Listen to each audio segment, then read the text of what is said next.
Well, hello there, Apple Bites. This is your Apple Bite, Written Writ Ralph, talking to you straight from our show here, The Written Writ, a show where you and I get creative, have fun, and geek out. And of course, we're going to get really geeky today because we have AZ Volt with us.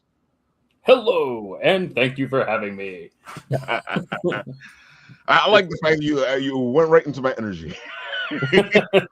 Man, you got to meet the vibe. You got to meet the vibe. Yeah, sometimes people go, oh, I got to remember one of my worst interviews was like, I did all that, and all the other person goes, hi. Hi. I was like, whoa, okay. I try not to be that guy that everyone has to pull teeth from when they bring you on, right? Oh my god! It's like, no. Oh, that's one of the reasons I like having you on is because I don't have to pull teeth. Yep.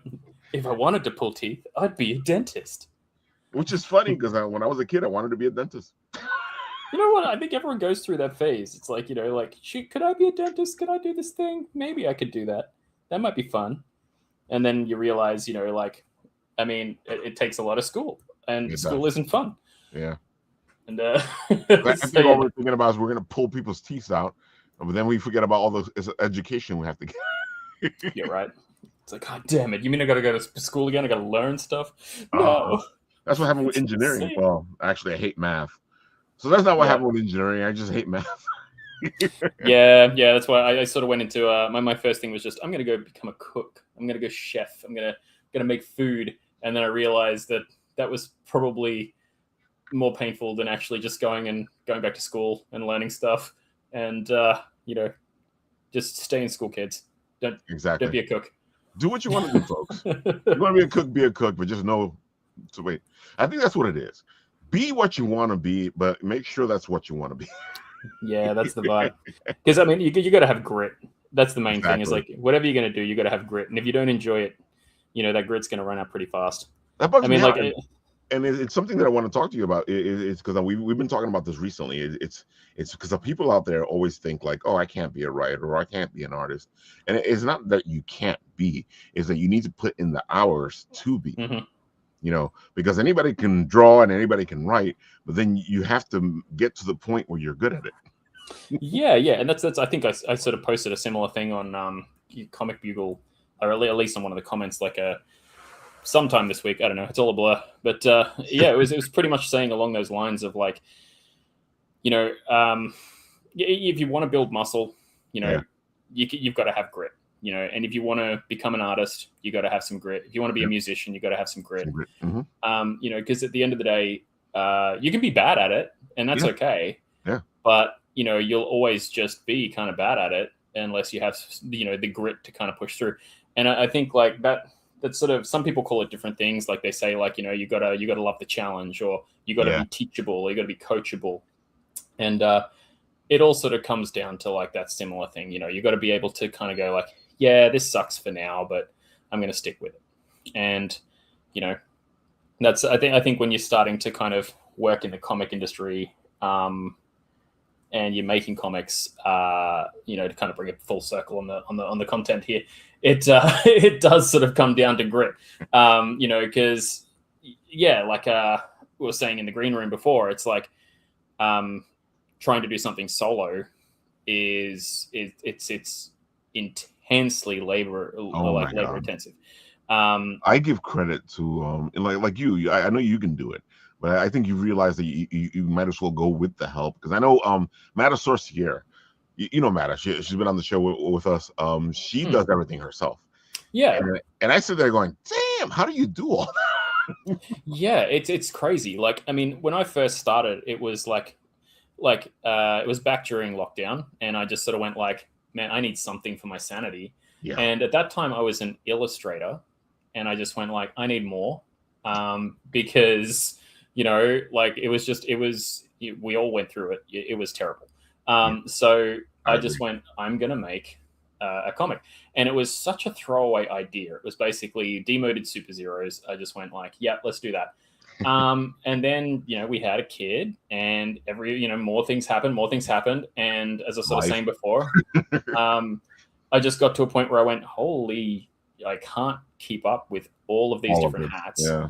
And the project kept blowing out further. And I just had to learn from that. And I sort of went, nah, like next time until at least, like the kids are at a point where they're a bit more independent, and I don't have university in the background, getting Right. like exams and stuff like that.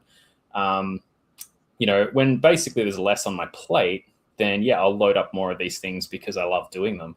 But until then, yeah, like it's absolutely just as fun to be working on a team and having someone like Donnie come in and just take over like something like the line work in Right. Punky, so that it actually gets out and people can actually read it. So like you were sort of mentioning before, like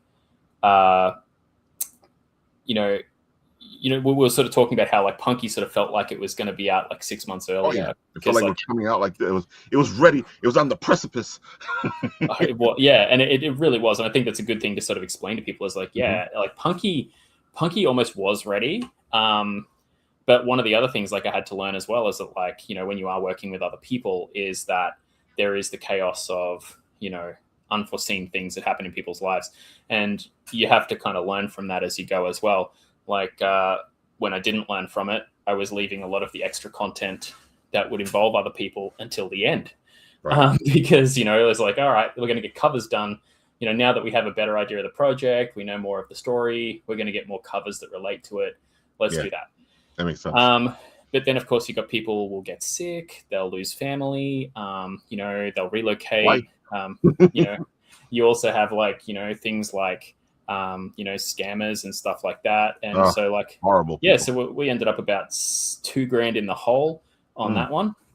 And so like, yeah, we kind of had to, you've still got to kind of fill in that content that you're going to bring to the campaign. Exactly. So you've got to kind of restock the coffers. That takes time. And then you've got to kind of redistribute, find more artists, and also find project parts that fit them. And then at the same time, you still have to wait for them to produce it as well. And then for it all to come back in and then to edit it back into the campaign so it looks like it fits the campaign.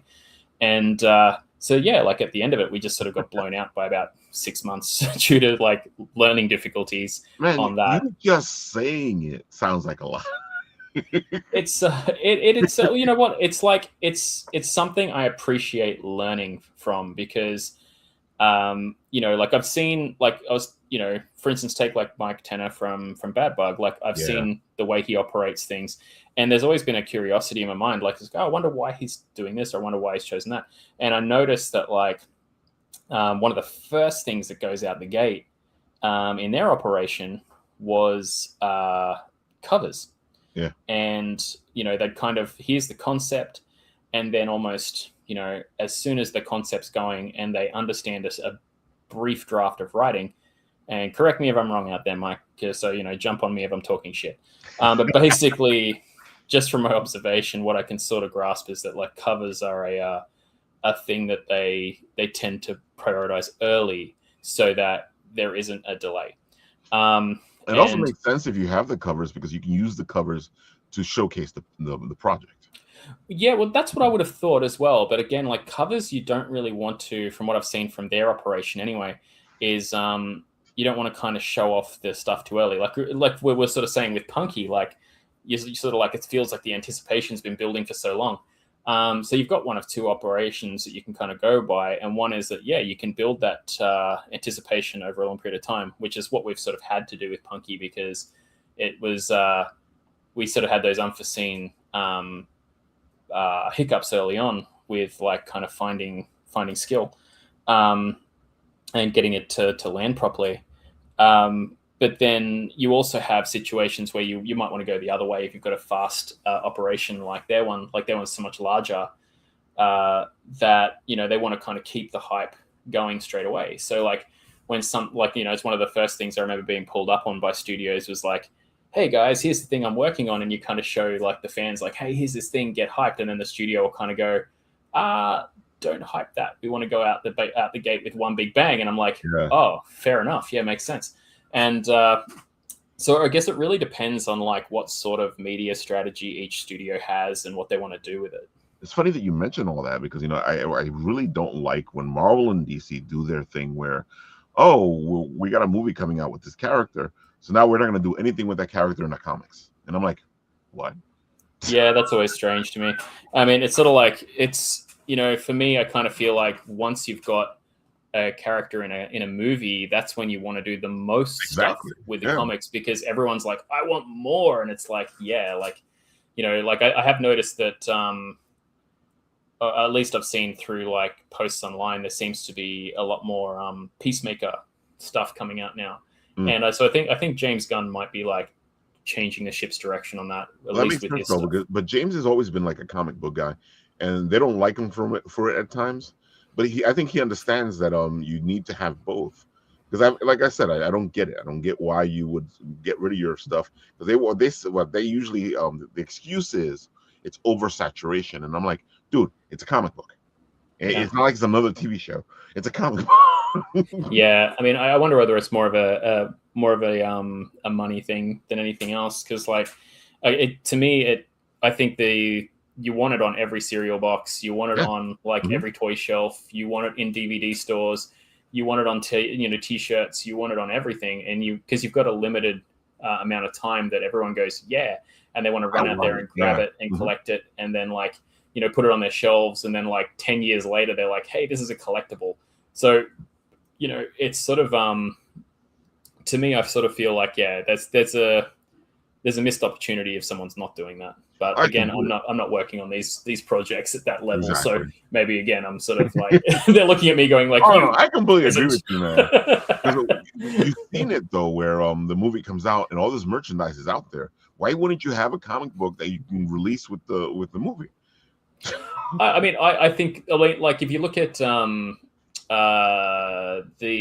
video game Dispatch, I kind of liked one of the things they did in there, where basically one of the things I didn't really love was that they did a weekly release, like an episode. So I had to you see, play the game, and then it sort of locks you out, and then like, so I'm like, that could be a bit frustrating. But I guess like when someone plays it down the track, they'll never experience that.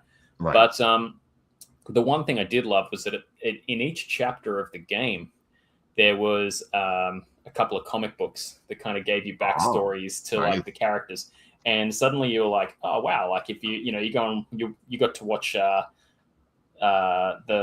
backstory of a couple of the characters. Plus, you also got to find out how the character art was designed for those particular sections and things like that.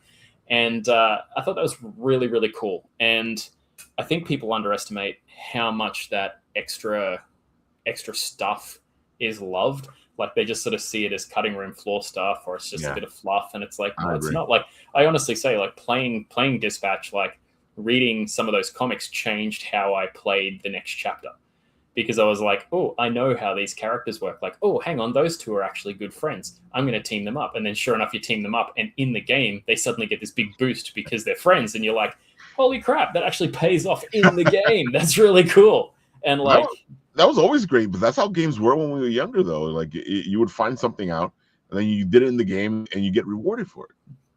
Yeah, absolutely, very much. And I think, I don't know, I think just that kind of stuff really tickles me, and I think if people sort of build that up a little more, then like So like I know with the comics that I'm writing at the moment, like I'll show you a little thing at the moment, like just at the top here. So I don't know if you guys can see the screen. There we go. Okay, got my mouse going everywhere. Bringing it back over. I'll just do this. All right. So this is an exclusive for you guys. Coming up after Punky, directly during the Punky campaign, there is going to be a pre-launch immediately for a new project. This is the first time that anyone's heard the name of it. And it is officially known as, let me see if I can find it, Candy's Corner. So Candy's Corner is going to be the first one that's coming up after this. It is officially it's affectionately a very witchy project. Now, ooh, I like witchy projects. Oh yeah. And so basically this is page one that's coming up after it. Now, with this sort of stuff, like I love the fact that there are built-in universes into people's comics. So like I'm working in Laguna Studios, working with Paul on and Alessandro on Super Stoked. And that is a very interwoven universe over there. So, for that kind of stuff, it's really great. With the the AZ Vault, Studios universe. It's no different. Right. So one of the things we've kind of got in here is, say, for instance, like if you look over at Power Pole, that's the start of the demoted Super Zeros comic. Yeah. That is actually, all of this stuff is happening on the same night. So we call the issue 1 comics are what we all call the Bad Night comics. They all happen on the same night. Yeah. So basically, yeah. So it just keeps it very easy. Like, instead of you going like, I'm going to read Punky 1, and then I'm going to read Punky 2, I'm going to read Punky 3. It's like, well, actually, these are all all the issue 1s are interlinked. All the issue 2s are interlinked. So they're all basically, there's Bad Night, Bad Day, Bad Week comics. And so they're all basically set up on the same sort of timeline in that relation. Candy's Corner is the comic that we're looking at here. And the idea with Candy's Corner is that she is a worker of the night, but she actually has a lot of magical powers that are known as the weird. So she is not someone who is intrinsically plugged into some big godlike power. She is this normal mortal human who has figured out how to use the weird. And she uses the weird in order to create her own literal pocket dimension, which she's set up in the middle of this space. Now, for those of you who've been to Australia, you might spot this space and understand and recognize this as Fortitude Valley, which is a very red corner pocket of that little country. And so, we have, for instance, Power Pole, which is where Clear, the invisible superhero, works and does not do very well at her job there, and ends up causing a super-powered riot, which gets her fired. On that same night, Candy's Corner gets invaded by a paladin from the Covenant, which is a totally different storyline. At the same time, Candy needs to get some help restoring her powers, and that comes from the Shackles Club. The Shackles Club is actually a story about a bunch of demons who figure out how they can stay on Earth without having to return back to hell. And the way that they do it is by feeding their sins. The longer they feed their sins, then the longer they can stay on Earth. And so basically they decided to just make this a streamlined process by setting up a club where people come and do the sins. Then you also have the base, which is more of a superhero hangout club. And then behind that, over in the darker part of the districts, you've got Red Flags, which is a supervillain swinger club. And so basically, if you've all heard of Red Flags before, let me see if I can bring this up. Red Flags was this comic. This individual is called Rick. He essentially is the main character of his own comic that's coming up about Red Flags. Red Flags is about a guy who has gone to the supervillain swingers club. He keeps going there. He is completely unpowered, but he is completely hooked on hooking up with the most dangerous people on the planet. And the issue is that he's kind of fallen for the owner of Red Flags. But at the same time, if you kind of see the hint over in the thing up here, the little glitchy head title, right? Basically, one of the other villains he hooked up with is a stalker and an absolute doxing prick. Now, this guy basically has gone, oh no, he's obsessed, you're mine. He starts hunting down Rick. So Rick's kind of in this horrible love triangle where basically the owner, the peak supervillain owner of Red Flags, right, is thinks they're in a relationship. Then also this other person who thinks that he owns Rick is deciding to go, wow, I'm going to dox you. I'm going to destroy you. I'm going to basically ruin your life if you don't do this. Rick is caught in the middle of all this, and then this is where it launches off. This actually brings us back to Candy's Corner, which if you have a look down here, the guy on the floor is Rick. Ah. And Rick is being wrecked. And he is actually, Rick ends up being saved by Candy, who actually kind of basically just wants to stop the noise that's going on outside. But the reason these guys are mugging Rick is because that guy, the guy that thinks he owns Rick, or the girl who thinks she owns Rick, the supervillain, basically transferred a whole bunch of this mob gang's cash into Rick's account, Wow. and then just basically pinned it all on Rick, and then sent all of the details to this gang. Because I like villains to be villainous, Right. not just kind of scary. Mm-hmm. They need to be kind of fucked up as far as people go. And so, they need to have some serious freaking issues. So basically, Rick's just sort of fighting for his life on the ground, trying to explain that this isn't his fault. None of this is, he's not the one doing this. And then Candy kind of pops out. This is on the next page over, we get to see like Candy actually using her powers, how she manages to use them. We get to see the weird in process, and what it actually works like as a magic system. And then, from there, we kind of take that and move forward. So it's this one is going to be a really sort of fun comic, as much as it is. It's going to be, it's going to be the more like, it's very much the more RX rated kind of comic, because of her profession. Like we do get to see her kind of do her work. I was saying, it actually makes sense. Yeah. For the people who are into the monsters side of things, wink, wink. This one's probably for you.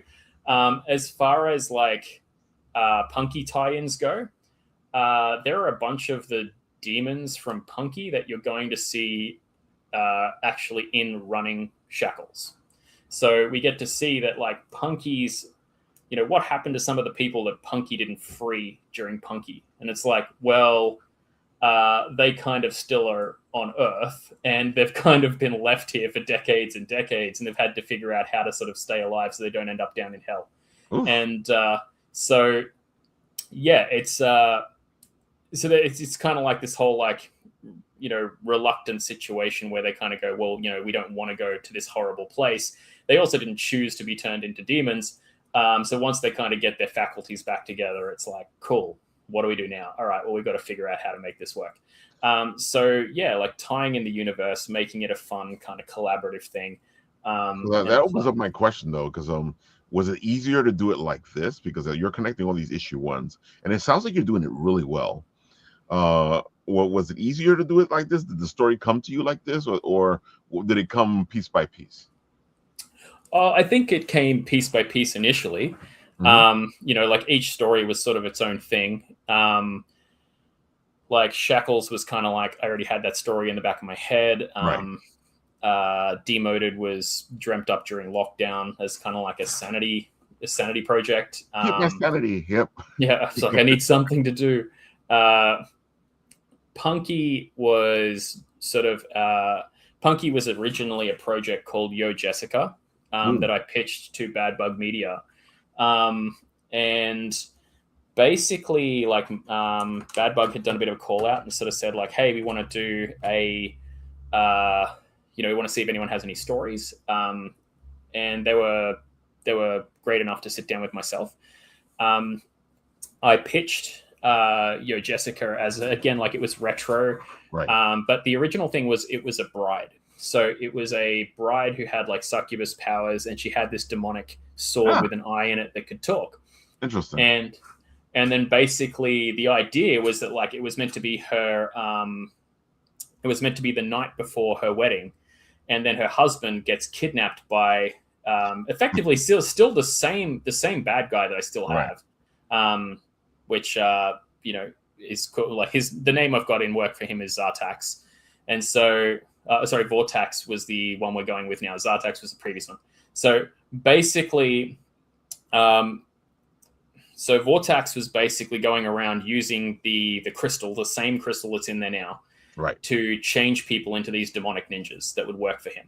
And so like I wanted it to be as cheesy, as kind of Ninja Turtle-y vibe, as kind of like that sort of Big Trouble Little China kind of feel. Like I wanted those old 80s retro, like bombastic kind of feels to still be in it. So it had to be a little corny. Everything had to be a little cheesy. And but also because it was a part of, like, I was aiming to sort of get it published as a Bad Bug Red Label, kind of like the Bad Bug Midnight book. Right. So I sort of wrote her up as a succubus, and that was the way she kind of was going around the city getting information out of people, and figuring out where she should be. So like where he was where he'd been kidnapped to, where the hideouts were, where people were seen.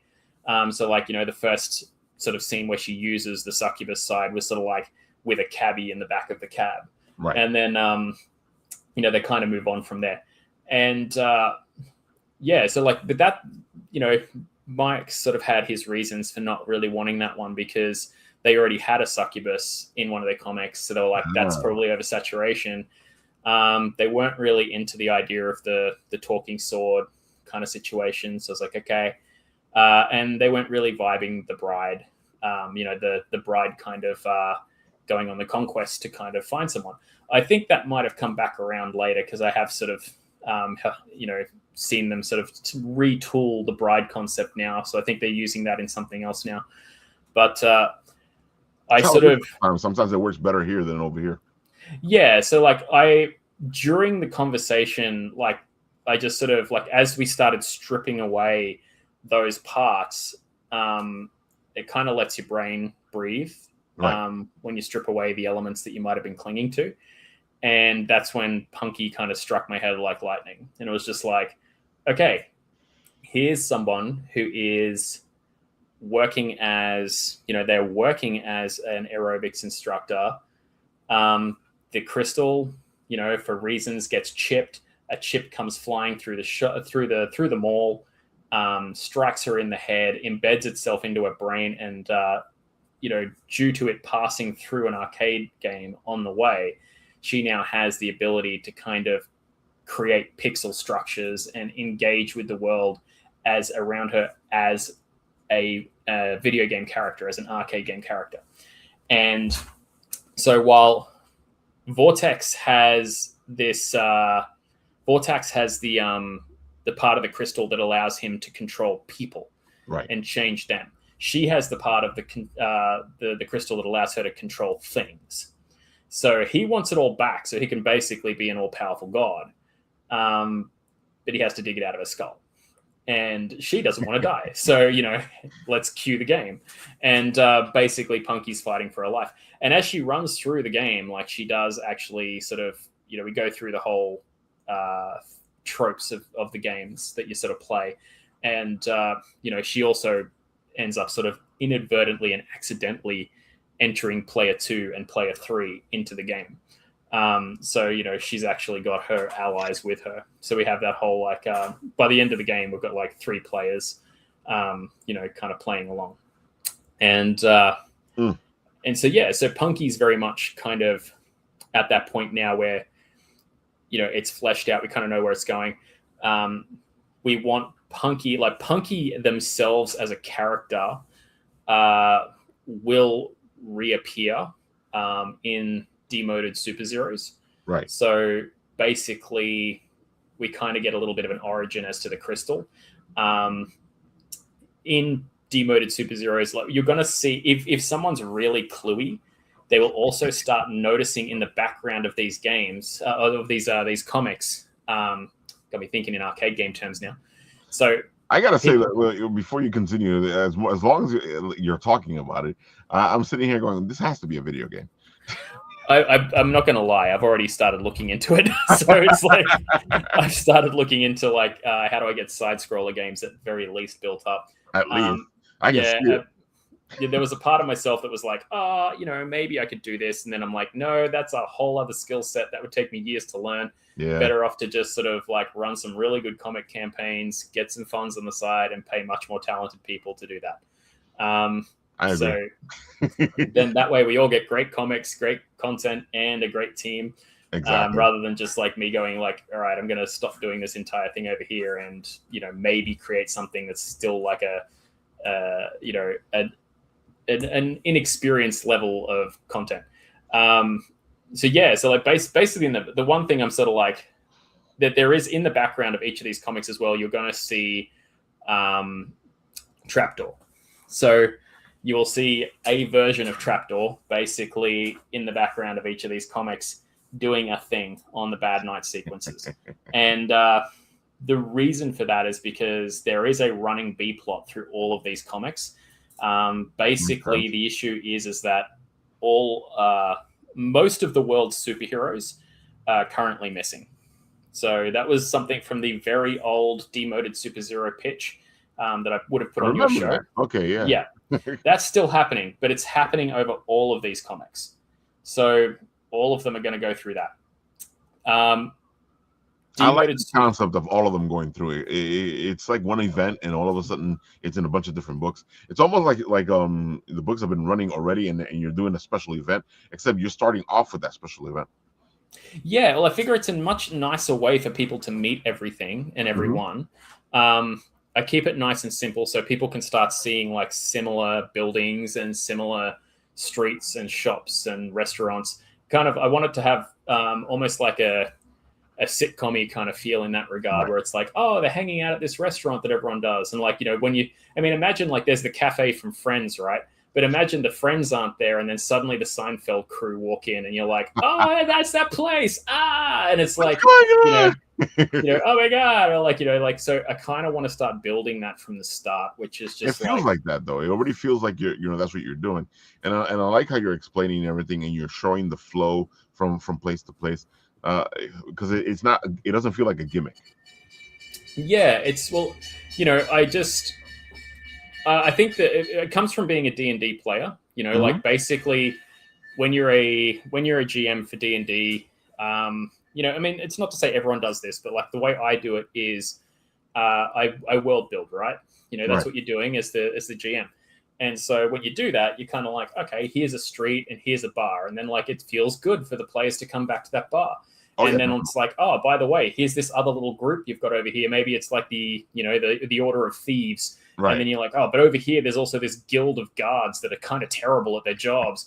And, there's these goblins that hang out down by the river and literally like try to pickpocket everybody. And it's like, they kind of become tropes in themselves, but they become kind of like a rite of passage when the old players start new characters. Like there's almost like a bit of a joke where they kind of go like, oh God, here come the goblins. And like the players are laughing about it because they know what it's going to be, but the characters can't do anything about it yet until it happens. And like, I want readers to kind of have that feeling like, that kind of, wait a minute, here's Rick. Oh God, like this is going to happen. Like, oh, there's Candy. Like, oh, great. Like Candy's doing this thing. Or, hang on, that's Punky, but she looks like 85 years old. What the hell is going on? Like, and I want them to kind of be like, they know who these people are. They understand the things. And it's not like bound to a situation where it's like one of the things I always kind of didn't like much was like, hey, but Superman and Batman are best friends. Why aren't they there helping each other all the time? Like, and then when I always used to just say like, oh, that's because like, other side of the country or something. And then you find out it's on the other side of the river. Yeah, and you're like, dude, Superman, you're slack. Like, what, you got a postcode issue? When I found out they were like sister cities, I was like, what? Yeah, that's what I mean. It's like, there's certain things where I'm just like, okay, like that doesn't make sense to me, so I'm not going to do that kind of stuff. I'm going to interrupt you here a little bit because it's funny that you're saying this because I can see the D&D inspired of this, because this is just pretty much what happens, what we do as DMs, where okay, there's the bar, but you already know that there's a bunch of other stuff happening at the same time that bar is happening, and I feel like that's what this is. This is all the stuff that's happening while the hero group is in the bar. Yeah, exactly. It's like I mean that's sort of. Exactly. There's basically, you might have, the heroes are in the bar and there's like a brawl happening there. Yep. Okay. Like that's basically demoted Super Zero, the start of the game, like the start of the whole thing. Like they come in, literally they're having a little squabble. One of them ends up pushing back and forth at each other a bit much.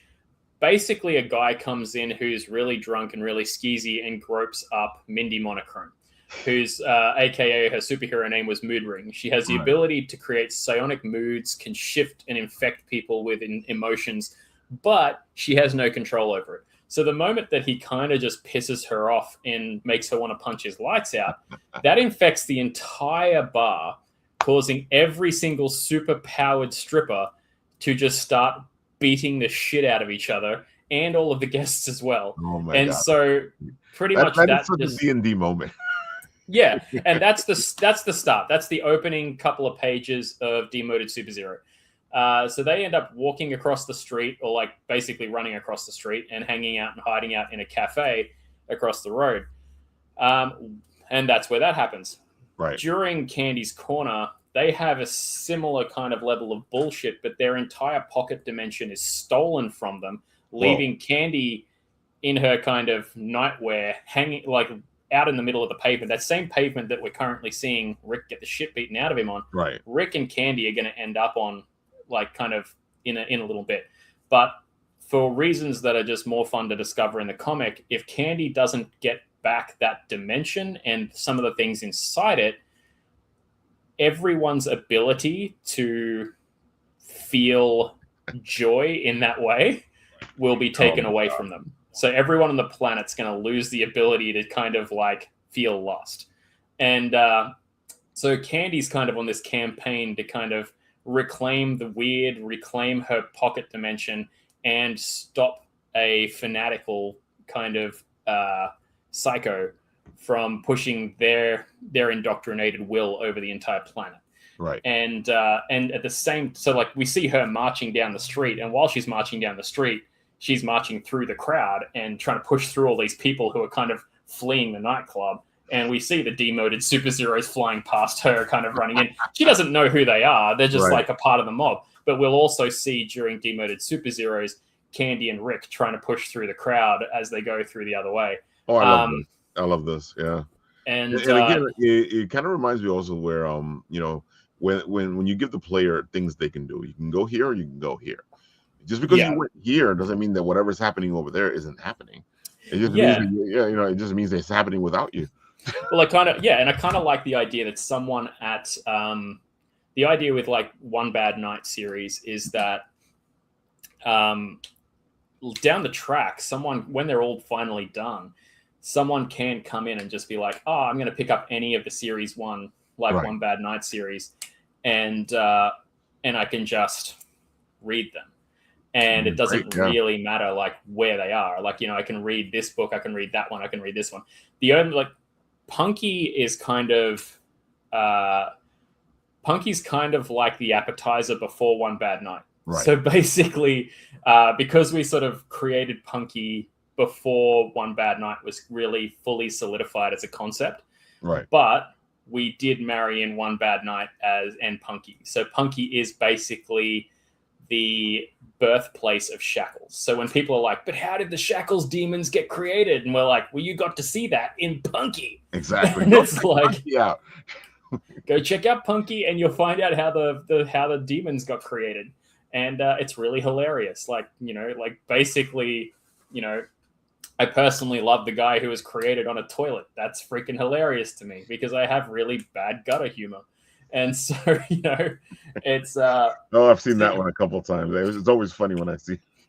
I just love the idea of like, to me, it's like, it's kind of like I wanted to take the concept of like the big bad villain and, you know, like Team Rocket kind of blasting off again, you know, like, and I just, and you know, if you ever see those moments where like Dr. Robotnik will kind of fly in on the game screen and kind of be like, and then he fucking vanishes off and he's just like gone, and you're like, all right. And I just thought, well, that's a video game trope. Like the big boss always just zooms away after dropping off his minions. How do I bring that into the comic? And I just thought, wouldn't it be really, really fucking funny if he wasn't doing it by choice? It's just like, you know, basically just every time he suddenly creates a new mob of minions, the power, just because the crystal's broken, it just rips him to pieces and then just randomly materializes him somewhere else. And no matter how bad the situation is that he gets dropped in, he's just there. He doesn't have a choice. And yeah, I just love that idea. Like, you know, that's like, a great idea. That's just funny. Can you imagine? It was not even doing it on purpose. Yeah, and he's just, and the more, that's why, like, if you watch through the comic, he just gets so much more irate. Like, he starts off and he's just like shocked and he's kind of like, oh, what's happening? Oh my God. And then by the end, he's just like, I'm going to literally shoot someone. And he's like, fuck, you're gone. It makes him the villain. Yeah. Yeah. Like, I get angry too, man. Sheesh. Yeah. And he's just like, you know, because literally he's just getting like, yeah. And the panels that Donnie kind of penned up for, like, you know, I was just like, all right, I want him to literally be like Ark of the Covenant melting slag. Like when he literally, I want his body just being just freaking vaporized and melted and slagged, and his skeleton just kind of slopping out of his body. And just like, so when, it's not a nice thing he's going through. I just want it to be really, really clear that this is horror show level crap. And that I feel like it translated. That translates completely, and it makes complete sense. And at the same time, you're like, oh man, I feel sorry for him. Yeah, I mean, it's I kind of love. I mean, there is like one page right at the start which makes sure that you don't feel too sorry for him. So like, you see how he gets the crystal, and you're like, oh, you're a dick. Yeah. You're an absolute prick. You deserve yeah, you deserve it. You really deserve it. And then like, so it kind of keeps it in that that moment where you're like, oh, I can understand why he's angry. I can understand, but I don't care. Yeah. It's still great to see. He caused it himself, so we don't care. Oh yeah, it's like that guy that runs up out of the street and tries to take a swing at an innocent person and then eats the pavement. Oh my god, I love those videos. It's like, yeah, that's how I wanted it to feel with the villain. It's like I just want it to feel like you deserved it. And so basically, the other thing I think with Candy's Corner as well is, so like what I'm planning on doing with this one is having planning on having Punky launch with the pre-launch of Candy inside the campaign ready to go as well. So basically, you guys can just go, I like this. Oh, there's also this. So like you can kind of see the timer going. You can click off and launch straight to that. And then, so hopefully the idea is with myself, Donnie, and, with the blessing of successful campaigns, we'll get bigger teams as well, and we'll get these ones going. And I would love to absolutely see most of the Bad Night campaign comics up and out by the end of the year. That would be an absolute dream. It also puts it in the hand of the people. If you guys like this, you guys want to see more, make it work, make it succeed. Yeah. I mean, it's speaking to the marvelous Applebitey audience. Essentially, the big decider between a successful campaign or not is the day one first launch. I agree. So pretty much, if anyone does want to figure out how they can help with day one launch, at the moment I'm trying to gather everybody on Discord because it's the easiest way for me to announce to everybody what's happening. Whereas if it's on Facebook, like a lot of people have been like, yeah, cool, I like your stuff, I'm following you on Facebook. You can miss it on Facebook, yeah. Unfortunately, Facebook has this throttling algorithm. So the way it's sort of...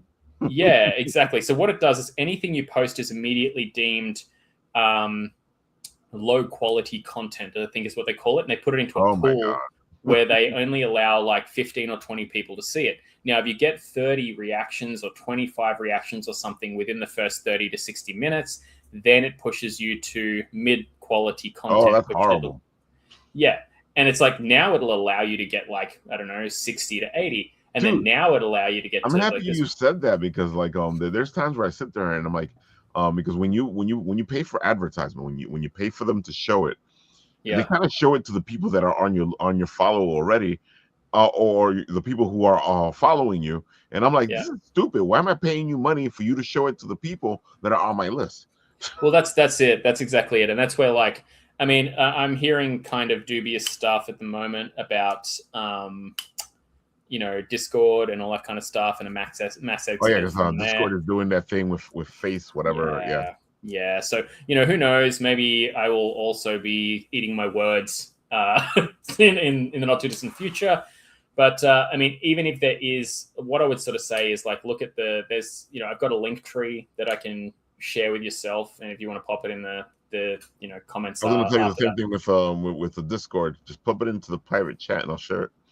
Yeah, it's well, hang on, let me see if I can get that. Let me see. As he gets it, we act like we're in the 80s and we're doing the whole trying to save the world. Enhance. Exactly. That's all I remember is exactly that. You hear the keyboards and the person's like, if I can only. I'm like, what are you doing? Why are you? Oh man, it's the issue I find is like trying to make sure that like, because like I don't want to open up someone else's link tree. Let me see. There is the link tree because I've got the internal link tree thing where it's like, oh, the background section. Right. And I'm like, okay, how do I share this? Let me see. I sound like a. And how do I share my link tree? It's like, I don't worry about it. I feel like that all the time. Every time I think I know what I'm doing, something happens. Yeah, right. All right. Yeah, you're right. It makes you feel like really old. Oh, dude, it's more that I just don't like. There it is. I think I got it. There we are. Okay, let's come back to there. All right, there we go. Bam, bam. Oh, man, it's still like a huge long link. All right. Anyway, I think what's funny though is that about exactly what we're talking about is that all of a sudden, let me just do this. It's probably easier. All of a sudden, every time I feel like that, some kid will be like, how did you do that? I'm like, what do you mean how I did that? This isn't even hard. Oh yeah, it's a bizarre feeling actually. Like I always thought like, I would kind of be lapped in a lot of situations by people, but like I sort of realized that the more that they have like apps and machines that do everything for everybody, the more I'm sort of noticing that people are just kind of forgetting how to do things. And I guess the same thing to probably happen to a lot of people. Like there's a lot of people who don't know how to drive a manual car because, automatic cars. So I guess it's kind of a similar thing. I don't know, man, because there's times where, okay, I'm a writer and research is my thing. And I get that. I get that. But I'm also like Gen X. So figuring computers out and figuring out how to find things on Google, it shouldn't be that I know more than the newest than Gen Z or the millennials, because they should know more than me. Well, that's the thing. I was really, really shocked to find out, and I could be just, being that really old guy who's like actually believing what's on articles. But the part that kind of made me kind of go like, really? Like seriously, was like finding out that, a lot of younger kids don't know how to use folders like as stacking folders and stuff. Nope. And I was like, but that's how I clean up my room.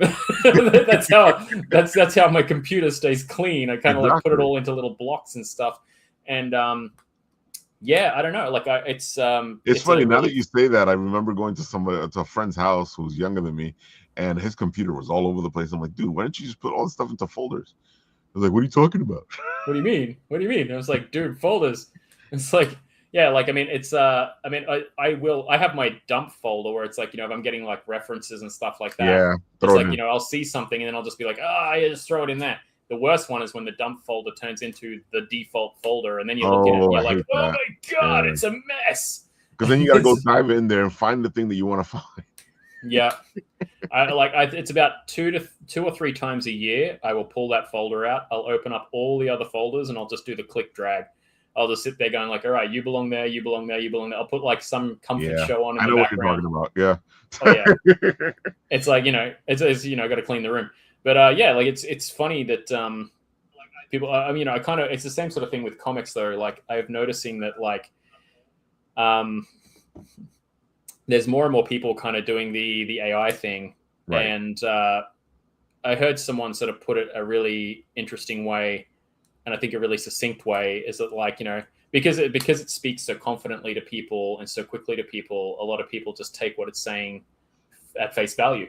Now, that's a really good lesson. If you ever want to basically be taken seriously, just speak really confidently and like really quickly.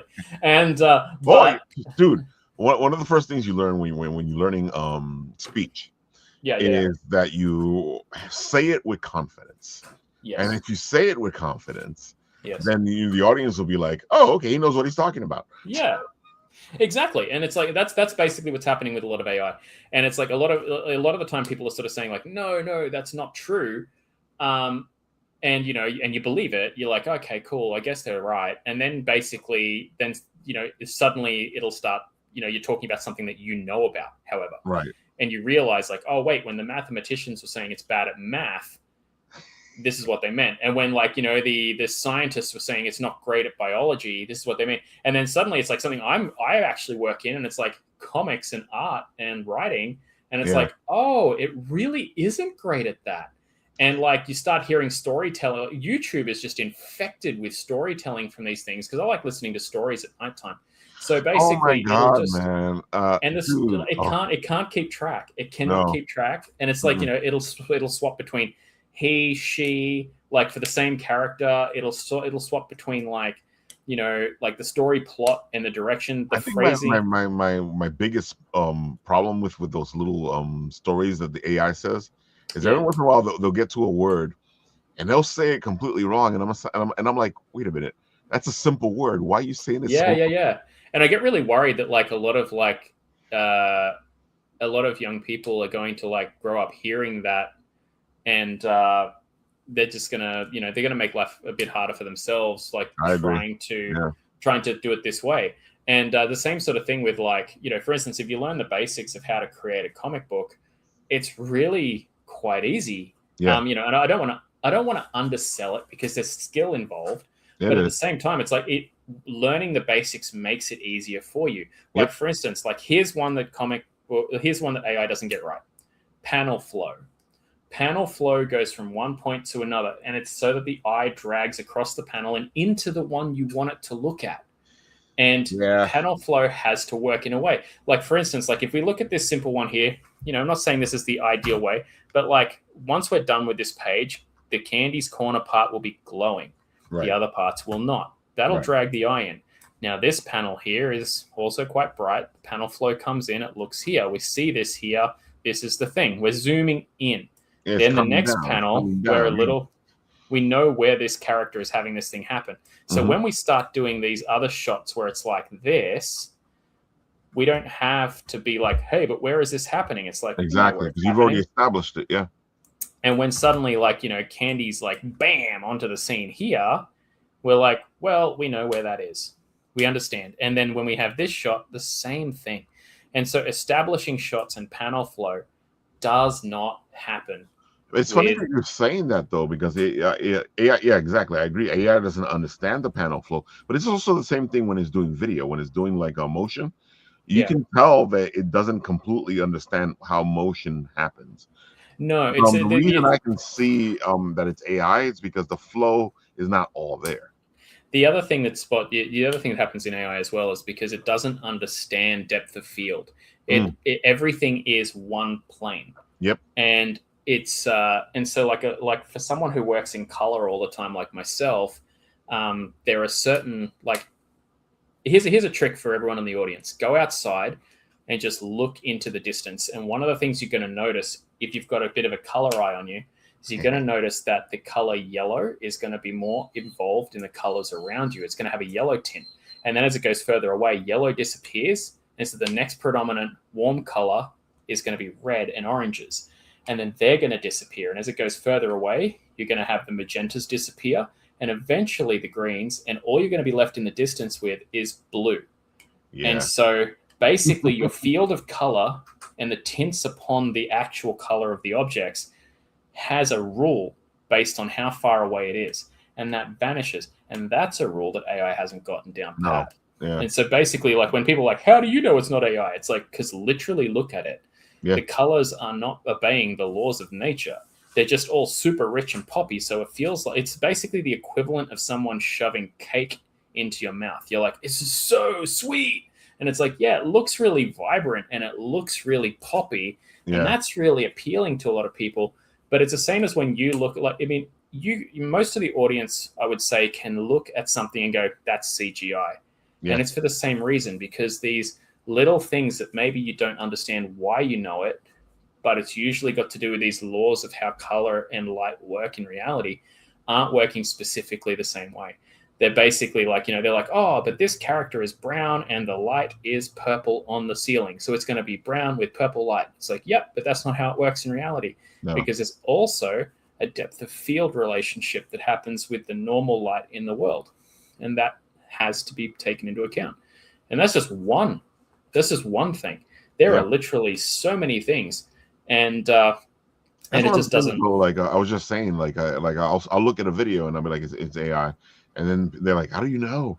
Because they'll look at it and they'll go, it's not AI. I'm like, dude, there's first of all, I'm not sure why, but long story short, when I play first person shooters, it gives me motion sickness.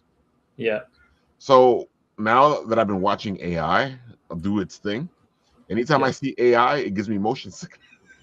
Right. So Right. right away, I'm like, okay, this is making me feel funny. This has to be AI. And Yeah. then if you look at it, and again, if you're like us and you do the art and you do videography, you know how the laws of how things are supposed to work, and then you'll catch little tiny things on how it's not doing what it's supposed to be doing.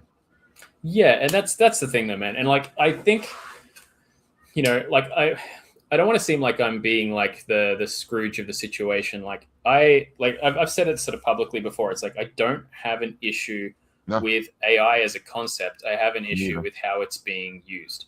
I agree. And I have an issue with basically corporations creating Oh, mass see, I'm happy you piracy. said that because that's exactly what I was thinking, and that's what bothers me. It's not the Joe Schmo using it; it's the corporation going, uh, so we're going to use this, and we're not going to pay all these beautiful artists Yeah, and all these beautiful other people. We're going to use this to save money to not yeah, to make our product cheaper. That's the issue I have, and then they yeah. want people to accept AI so they can do this. Yeah, and when you consider that basically the data pool needed to be closed, right? So it's no Yeah, when it first started, it was open yeah, field, like, and then it kept eating its own tail and turning into yep, horrible abominations. So they hmm basically created a closed data pool.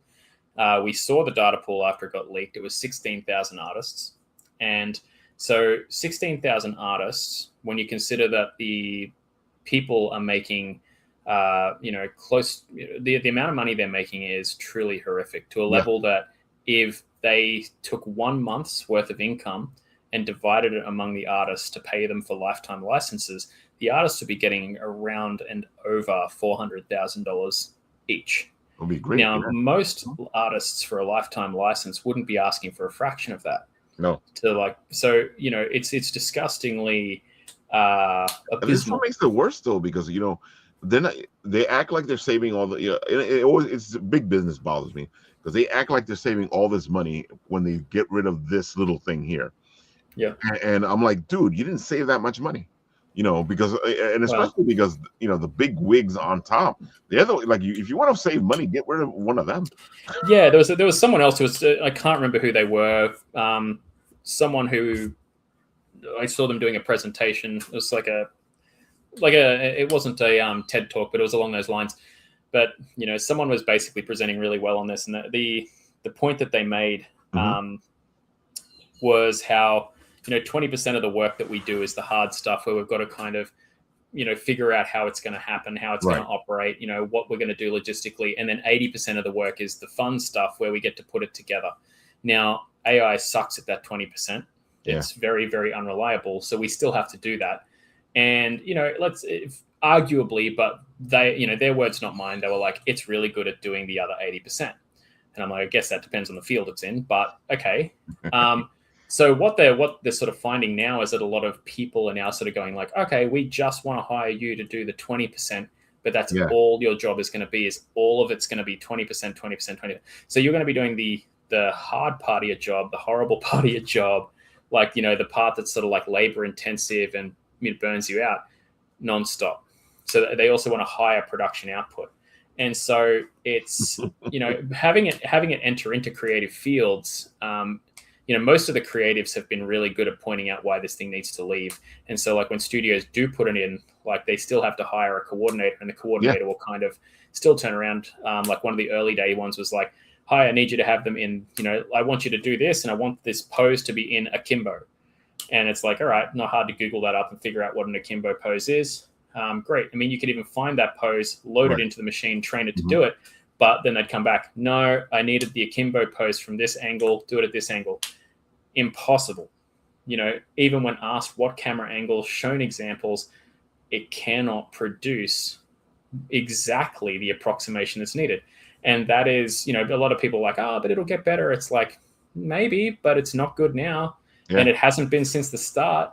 No. And like you still need, it's just so much cheaper and easier and faster to pay an actual person to do it. Yeah. Because otherwise, like for that person, it's like, oh, but I have to keep trying, It's like, yeah, but you're getting paid by the hour. exactly the same as the last person. So, it's easier to just pay someone else by the hour to just do this job. And And you also know, like as an artist, because I know you work for a lot of people, when the edits happen, like if it's your fault, then it's your edit. But at the same time, if they want something that you haven't done, then they have to pay for that. well, yeah, I mean, it absolutely depends on the project. There's a Hmm. lot of different models that can happen. Like some people get paid per page. Some Right. people get paid per page plus so many free edits and then so Hmm. many paid edits after a certain amount. Um, I think it really depends on the relationship and the industry It does. and the Yeah. project. But you're absolutely right. Like there are cases for that. So for myself, I do a flat rate per page, but I also specifically only hire people who have that industry experience. Right. Whereas, like, some people might go, but that's not very fair. There are other people who are really talented, and I'm like, I absolutely agree, but I'm a tiny studio. I just can't afford the back and forth. Yeah. I need You need to get it sharpshooters. done. Yeah. Yeah, I need sharpshooters at this level because I'm a broke bitch. So I need someone who can come in, Oh, I get know the job exactly what you're talking about, brother. yeah, so it's like, basically when I'm a much bigger studio with more financial muscle to flex, I can take more risks. And so I learned that lesson. That's one of the reasons Punky's delayed, because I was like, yeah, let's go with everyone, and then basically $2,000 worth of project people just didn't turn up with the end product, and Right. I went, "Oop, I learned." So I learned something. I learned something. It sucked, but I learned it, and that's really, like, at the end of the day, that's just the reality of the situation. So, but I do, yeah, I think basically when it comes down to AI, like a lot of the time you are having to go back and back and back and back and back. Yeah. And, and that's, I cannot, there's a little spidey sense in the back of my head that goes, I wonder if that's an integrated part of the model, because, they do charge you per images that people are creating. Like maybe they don't anymore, I don't know. But like last time I saw it, like, as being discussed as a model, it was like, when it first came out, they're like, we're charging you so much per blah. Maybe it's a subscription model now, I don't know. But it always kind of felt sus in the back of my head that it's just like, is it literally just a part of its whole thing, where it's like, nah, yeah, I got it wrong a few times, or I will just, like, spew out all of these redundant answers or redundant things, and it's like, yeah, look, I mean, people aren't learning what they need to learn. They're not getting what they need to get. Like maybe just, as studios go, as talent goes, it's just easier to just hire someone. And Yeah. like I would say I'm, like, as far as like rates go, I'm probably middle of the road price. I'm a higher middle. So, Right. if you're looking at like some of the major corporate companies will charge about, they can pay upwards about $250 or plus per page, Nice. but they're also paying for the name as well. So you've got to have that reputation. One of the things they hate. yeah. So for myself, I'm happy to say, like, I aim to pay about $100 a page. Right. If someone comes along and they've got, the resume, the history, all that stuff, and they're like, hey, I'm a little bit more than that, and it's like, hey, if I've got it in the budget and they've got the style and the ability, I would absolutely see it as worthwhile to invest in that. That's important what you're saying right now, because I feel like a lot of people, and we talk about this on the show a lot. A lot of people, when they're thinking, "Oh, I need to get an artist for my comic," they don't really understand what that means. Yeah, They think it's exactly. just get any artist for your comic. No, you need to get an artist that works for your comic. The closer you are to the vision of the comic that you're making, and that's the artist that can do it, the better it is. You don't want to get any artist for your comic. Yeah, I mean, okay. Do we want to talk process for a second? Yeah, for Because, like, okay, cool. So, like, when it comes to the process of a comic, like talking from, like, learning from my own kicks in the teeth from mistakes and stuff, and what's gotten me to this point. First thing you really want to do is firstly understand end budget versus page count. Yep. So if someone out there is ready to make a comic, a lot of the time they'll be like, yeah, I'm just going to write it like it's a book. And then I'm going to come back and I'm going to basically just convert it all into pages. And the next thing you know, you're looking at an 85, 90 page comic. And no shade to you. That's fantastic. And it's probably going to be epic. But at the end of the day, it's going to be really hard for you to launch. Yeah. Now, that's why, like, you know, one of the things I sort of noticed was, like, when I was watching studios that I worked for launch their campaigns, a lot of the time, someone might say, for instance, go, okay, they're willing to pay, let's call it like between 20 to 30 USD for a 24-page comic with variant artists on it, with other merch unlocked within the campaign, things like that. Now, take that into account that when you also see a 30-page comic come into the situation, the price will largely not vary much. And then you see a 48-page comic come in, and the price again doesn't really vary much.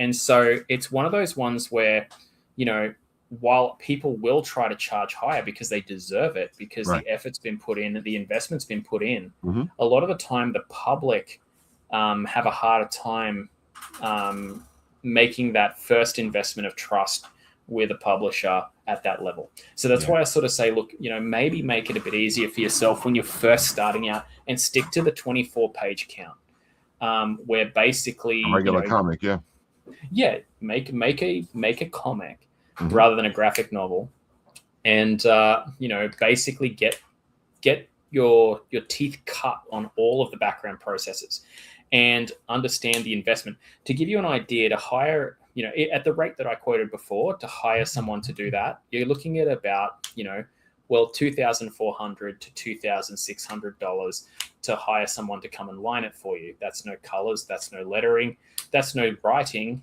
that's no storyboarding, that's no thumbnailing, that's not to do with any publishing that you have to pay for, and that's not to do with any posting. That's I'm happy just you said that, because, you know, I know somebody out there right now is going like, what? Yeah, so that's 2,500 USD. And so, yeah, it's one of those things where basically what I would do is just take the time to really understand that, you know, if you can do it by yourself, fantastic. You don't have to spend that 2,500. But if you have to also hire a color artist as well to come in, you're looking at anywhere up to around $5,000 for the combo of both the letterer and the colorer. You need a letterer as well to come in. So you've got color, lines, and letters. You're looking at maybe anywhere up to $5,500, $6,000. Then you're going to want to get a cover artist. They're going to be anywhere from about 150 up to about 600. I've seen some people up to about 2,000. You can get up to 5,000 if you're hiring someone like Shikari. So, you know, it's basically, so let's say you go the lower end, 150 to 200, you know, you're now looking close to about the 7,000. And then you're going to want to basically get a few variant covers. So people, instead of you selling one issue of your comic to one person, you can sell collector issues. So, and, you know, basically, you know, definitely some people are going to buy the same book because they want the different covers. Yeah, exactly. And so basically you can sell that comic on multiple times to collectors, and they can collect it and have really good investments in your studio. But at the same time as well, like, this is why people do variant covers, and then they do not safe for work variant covers, because essentially if you do, say for instance, one cover, you might be like $200. Okay, but if you spend that little bit extra and spend $250, you might be able to get that artist to spend more time and do a dressed and an undressed version. And now you've got two covers instead of one. And you do that 4 times over. Now you've got 8 covers instead of 4. And so basically, you know, if you have your primary cover plus 4 variants and you do them all in different alterations, you've got 10 covers to do. You've got yourself a nice amount of detailing there. You can pull some merch out of the actual content of the product itself as you're creating it. So yeah, like, all in all, you know, that's why, like, a lot of people will sort of quote like, oh yeah, by the time you get to the end of the show, it's probably about $10,000 for a 24-page comic. And Oh, So definitely. Especially if you're gonna put all the bells and whistles, and again, I feel like people, oh, we get an artist, but there's more to it. If your artist, like, if you're like Mater Sorcier, and you're doing everything, then that's but that's a good priced artist. That's yeah, because now you got one artist taking care of everything, but at the same yeah. time, that's rare. Yeah, exactly. And it's like, look, I won't lie. There's a lot of stuff that I've done, like a lot of lifting on the Punky campaign, where it's like Mhm. they're going to walk in and see a treasure trove of AZ art in there. Right. So there's a bunch of covers where I'm just like, this is me, this is me, this is me, because I just went like, hey, I really know how I want this villain to look. Here it is. Here's a villain cover. Hey, here's this other character. I really want that one to look this way, and here it is. And so, and there's also a bunch of like extra merch and stuff that's basically straight from the design room. And so, that's a benefit of being being an artist yourself, because also people are coming in and going like, wow, here's this really custom stuff that is exclusive to this artist, Exactly. that I get to get more of. And but yeah, like, just so people are aware. So let's say, for instance, first you do your budget out, figure out who you can get on side, who you Mhm. can't get on side for the page count that you need. Exactly. Secondly, open up any art program. There's so many free ones, and create a 24-page count of blank pages. We're going to do something called thumbnailing or storyboarding at this point. Yep. Then you've got that set up. You want to basically, you might be able to open up a Google Docs or a Word document or whatever you like to use, and you want to create a 24-page count Google Doc. And inside that, you want to just sort of cut and paste the default thing that says, panel 1, panel 2, panel 3, panel 4, maybe panel 5, whatever. At least 4 panels, let's say. And then, underneath that, dialogue, underneath that, SFX. And you cut and paste that all the way through. You make yourself like a blank canvas. Beside that, you open up a notepad and you sort of write down the concept. Now, for me, I generally use an actual writer's approach to this. Like, for instance, who is the hero? What is motivating them? Why is the villain doing this thing? Usually the villain needs, firstly, the hero needs to be in direct opposition with the villain. Otherwise, there's no reason for them to be there. Like, why is, the hero is usually stopping the villain from doing something. Like, they don't have to be particularly villainous to be a villain. We're going protagonist, antagonist. So it might be like, the antagonist, I want to open a ice cream shop that sells only vanilla ice cream. I want to make sure that everyone in the city only eats vanilla ice cream because it's my dream. And then it's like, and then the hero is like, hey, I like, I like Rocky Road. I like chocolate ice cream. I like spearmint. I want to make sure that everyone eats all ice cream flavors and tries a new one every day. And it's like, okay, cool. They're in opposition. That's it. Like, why are they in contention? Why are they even focusing on each other? Why aren't they just strangers on the street? And that's the first thing you got to figure out. It's not just because they're bad and they hurt people. It's like, cool, man. Sorry, but your comic's going to suck and it's not going to sell well. Bad for the sake of being bad. We're not saying there aren't people out there who are bad for the sake of being bad, but most people have reasons for what they're doing. Yeah, take this first page, for instance. Why are these guys kicking the shit out of Rick? Well, because the money from their account has been transferred into Rick's account. Boom. And, just because you are a bad guy doesn't mean you are a bad guy.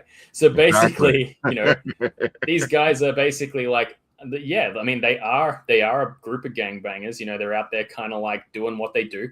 We don't need to know much more about that. It's that detracts from the story. That's the next point I want to bring up, is that the only thing that goes into your comic should follow the theme of your comic. So a lot of people get detracted from the theme. So figure out what your theme is. So, is it redemption? Is it overcoming adversity? Is it understanding yourself? What's the story you're actually telling with your protagonist at the end? Like Superman's story is hope. Yep. And if your story detracts from, if the story thread detracts from hope, and it starts going over into, let's call, fucking partying, it's like, all right, cool. But, we all sort of feel a little bit like that's now what you call a new story thread. And when that doesn't get tied off, it actually just, it leaves the reader unsatisfied. It's like, why did we go down that path if we weren't going to take it anywhere?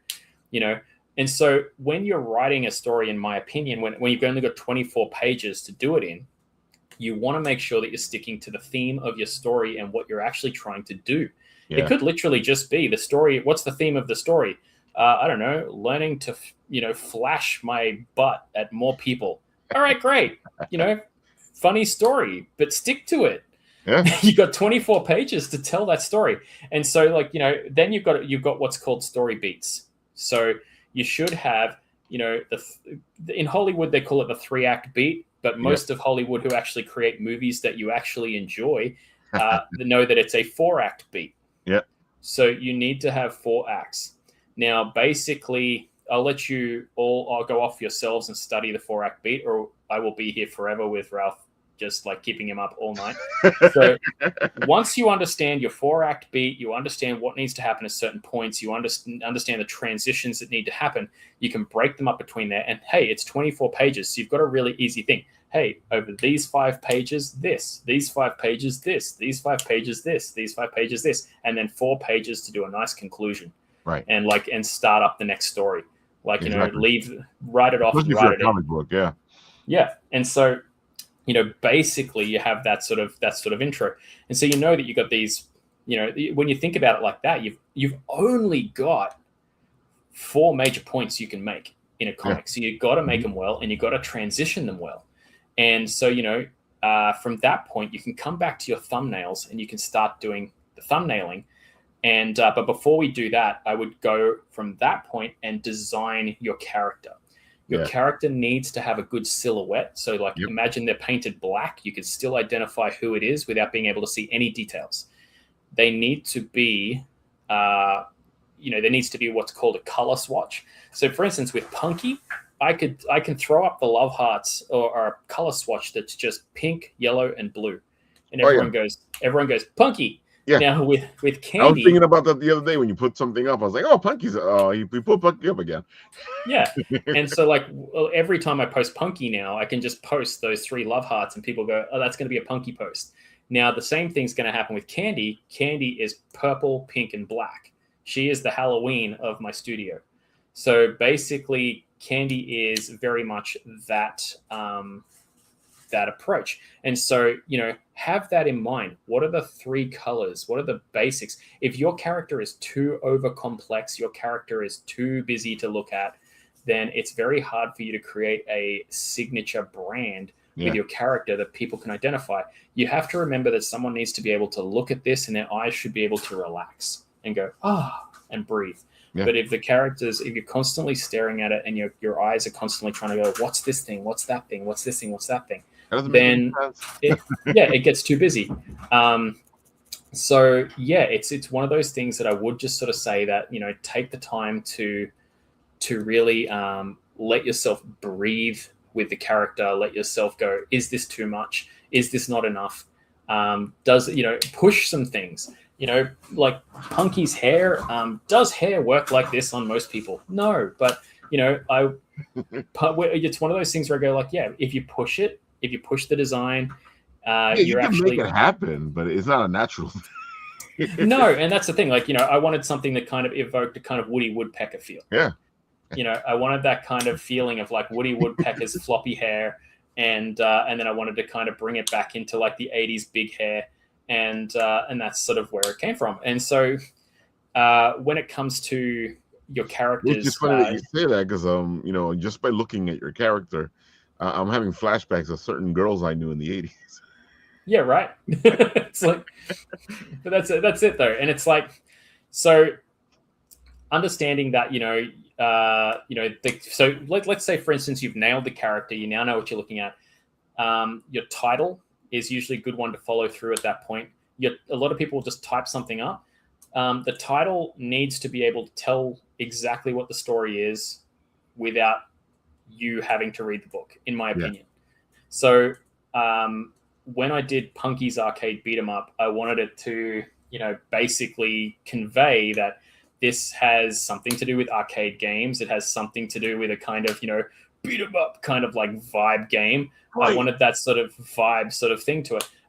So, I went through several different things. Like, it's the same sort of thing with Candy's Corner. So if we have a look back at that one. So that's a design that, if we kind of go back to the candy, back to the screen. Did you remove add? There we go. So this is what we landed on. So as you can see, like the idea was Candy, like a little fun little nod is that the token symbol that I use for Punky is the heart, is the stars, because the stars are always, which basically busts a demon up, like the stars pop out of them and land inside Punky and give her level ups, like a game. And now with Candy, however, Candy has the heart motif. So that had to be put in here. We went through a lot of different things. Now, there's also the cheek of the double C's that look like a certain thing. That was actually done intentionally to also convey that this is how she is employed. This is her work. But also that the O is basically, given that whole magical sigil kind of thing. Yep. So we needed to sort of convey the story, and also the kind of neon lit, instead of being bright internal, we wanted the dark internal with the external neon lit kind of letters in the old kind of purple violet hues to give again that very Wiccan kind of feel of like the old 90s kind of Wiccan things. And so the idea is to kind of convey through a feeling when someone looks at it, what is this story about? Right. And when you sort of like, again, we went through a bunch of different ones. Like this one, for instance, I sort of ran through. I'm like, this is too much. This is too retro. Okay. This doesn't work. And like, it's yeah, nice, sort of, but yeah, I see what you mean. Yeah. So like, and there's a dozen other ones just as much. So you're going to have I gotta to work. say, like, if you're looking at both of these, the ones you're just showing right now, this feels more magic than the other one does. Exactly. And that's the thing. Like sometimes you have to palette cleanse your last project. And so I had to kind of get a bit of the poppy punky out of my brain and sort of work through until I got myself back to more of a craft kind of feeling. And yeah, so that would be the next thing I would say is like have a good design because here's the thing, once you have your title up, you can start moving towards what vibe you should be having and what vibe you should be telling your other design team to work on.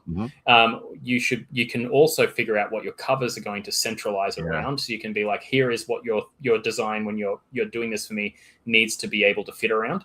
The next thing as well is because you've taken the time to do the character concept art, you can now start getting line artists in, color artists in. They're going to know the palettes. They're going to understand what it should look like. They're going to understand the vibe. And then, you can even get writers in and they get them to help you. So getting those first things off the ground are really, really important. And in my opinion, again, there are so many other ways that people can do this. And I think depending on what size your studio's at and what size your budget is and what skill sets you bring to the table and what skill sets you might be struggling with really determine how much of this information I'm giving you is relevant or not. So basically if someone's sitting there going like, I'm just a great storyteller and I have a lot of money, and it's like, ignore everything I'm saying and pay other people to do it all. Like that's the wish, isn't it? That we want to be in that place where you have all that money, so you can just do things. Yeah. I mean, that's literally it. Like, I mean, if I can't even conceive how people can have, billions and billions of dollars and not be like creating crazy things. Like I would just have I would be writing movies. Yeah. I would be having like all kinds of comics created. I agree. I would have like so many freaking, I would have entire animation studios up and running. Oh, definitely. I would be. I always think the same thing like you're thinking, man. I'm like, dude, how do you just sit there on all that money and not do anything with it? It's or do other weird things with it. Oh man, yeah. I mean, that's a dark timeline story. We'll leave that. The world's a dark place right now. Oh my god. I mean, I guess it always was a dark place, but it's just Yeah. becoming. It's But I think you've actually hit a lot of great places. I know the audience out there is probably sitting there going, "Okay, that makes a lot of sense." Because I feel like again, like I was saying in the beginning, when they think making comics, they have a simplistic version or a simplistic definition of what that means. Yeah, it's I mean, I certainly did when I first got into it because like the way I sort of fell into it was I was an illustrator. I loved drawing pictures, and I loved writing books. And then basically I was like, well, of course, let's merge these together. And then I started during lockdown for my own sanity. Yep. And then basically I ended up falling into this rabbit hole of, oh my God, this is so much more of a learning curve than I thought it was. It is. And, like even just sort of like, just simple things like, okay, how should we, what's the order of priority on speech bubbles?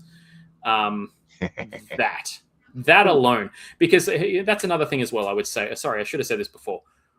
When you are plotting out your pages and thumbnails, plot out the damn script in speech bubbles at the start. Trust me on this one. Nobody does that. They should do it, but nobody does that.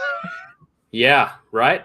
No one does. And like, and the few people who do this, like there are a few artists who are solo artists, and they all kind of go like, I know it's weird, but I do this. And I'm like, man, I know it's weird, but I do that. And it's so good. Yeah. Because you plot it out first and then you just turn that layer off and they're out. Yeah. But what it does is it basically lets the artist know like, hey, I need this much room. Yeah. So don't do all this awesome stuff that we're going to have to cover up.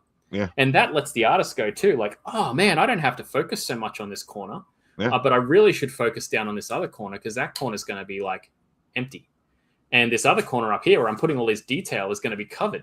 Exactly. Because of the order of priority of speech bubbles and where they are oriented. And so, basically, if you don't take the time to actually translate that through, then it becomes a problem. And you've got to. It's like when you were talking about your scripts, you can do that whole thing where you write it as a book first. And then come back, but it's a lot. You got to remember that when you're doing the panels, and you're doing because I've seen some writers where they write their script, and they got this like huge chunk of text, and I'm like, where are you going to put that?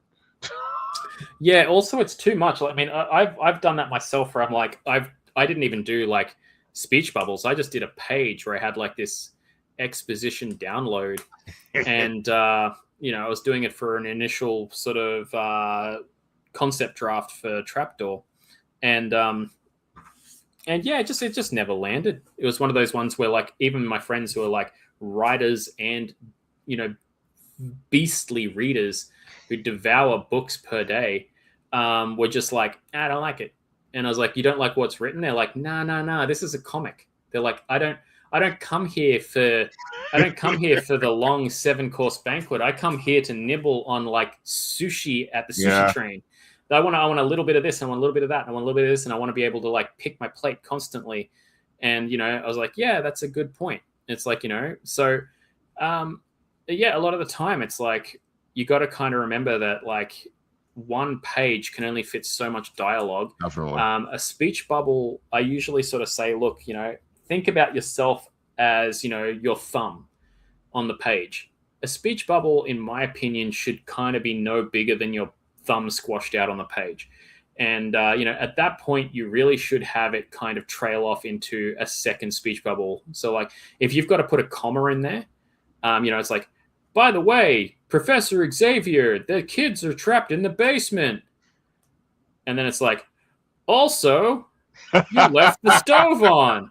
And it's like, so basically, if there's a moment where it's like, hey, we're kind of having a lengthy conversation, move it to another bubble. But also, it's kind of one of those things that challenges you as a writer because, like we're so used to as writers kind of going like, how do I make this more verbose, or how do I make this like express more? And it's like, well, you got to remember, you don't need to No, because that's what the pictures are for. exactly. So if your pictures look shocked, you don't need to be like, oh my God, what's that? You just need to say something like that a shocked person might say, like, Yeah. the fuck? What Like, the fuck? Oh the my god. fuck? Yeah, you don't need to be like, my God, Robin, there is a random woman that has exploded out of a wall. It's like, yeah, we can see that. We saw it already, man. What are you telling us for? Yeah, exactly. So it's so kind of think of it more like you're kind of blogging the real world, like you're walking around with a camera and you're just actually recording what people are actually doing and saying, rather than you needing to be a writer where you've got to explain the world or you need to extrapolate more so that the person's imagination can hallucinate the same way you hallucinated when you wrote it. And so funny. it's yeah, well, the shared hallucination of a book is very special. Same as D&D, the shared hallucination of D&D is very special. But when it comes to comics, it's almost like a part of that hallucination is done for us. So we a lot of a large part of this, like you're saying right now, is between you and your artist. Like, if you're going to tell anybody anything, you're going to tell the artist. You also got to remember that if you're explaining something, you're using text to explain it. The artist is already showing what you're explaining in that text. Yeah, exactly, and that's why, like, when I do my scripts, it'll say, look, like it'll basically go, panel 1, and then it'll basically explain, like, visual, and it'll kind of show exactly what's happening. But what it'll do is actually explain firstly the camera angle, like it's an up shot, it's a down shot, like we're zoomed in close, we're pulled back, we're doing an establishing shot, or we're doing a panning shot. So it'll explain the camera angle like we are doing a storyboard on a movie set. Then the next thing after that is explaining what is occurring. Yeah. And it'll explain, like, who is standing where, what is happening where. And yeah, because also orientation of characters is really important. Oh, that's right. If you've got suddenly, like, and this is another thing I see with really common mistakes in some people's comics when they don't really understand the importance, is that, like, suddenly someone will switch from left side to right side. Yeah. And, in that situation, it's like, well, hang on, like, this person was there first and now they're over here first, and, X, Y, Z and blah, blah, blah. And now when that sort of happens, it's like, all right, well, what do we need to do to actually fix that? Do you just flip the panel? Do you just, reorient the situation? Like, what do you do? And, in those circumstances, again, you kind of come back to the artists and sort of be like, hey, look, these are the circumstances. Things are, are here, X, Y, Z. Like, what do we need to do to make this work? Yep. And, but if you're not sort of aware of that, then you're like, yeah, things can get a little choppy. And yeah, so what I would sort of look at when it comes to, like the speech and the story and that kind of stuff is just making sure you have a good understanding of how it's going to fit in there. Like, I've been called in to work on people's comics before and had them turn up as a 24-page comic, but the words are just endless and endless and endless and endless and endless. And I just sort of turn to them and I go, like, hey, man, like, yeah, you wanting all of this in, or is this just kind of like maybe this will be cool? Because I'm like, you wanted me to draw the comic, but by the time the letterer comes in, like, there's going to be no room for any art. Like, and it's going to be like the guys down at the corner peeking out the bottom of the letterbox on each thing. And so, yeah, it's like everyone's going to really know those guys' eyes, but they're not going to really know what he looks like. So, I helped them retool the script, and by the end of it, it ended up being, a 48-page comic. And, because they were like, no, I really wanted to say this, and I really wanted to do that. And it's like, okay, but we needed to breathe. Yeah. So we need to, like, pull these panels apart instead of having, like, one giant speech bubble.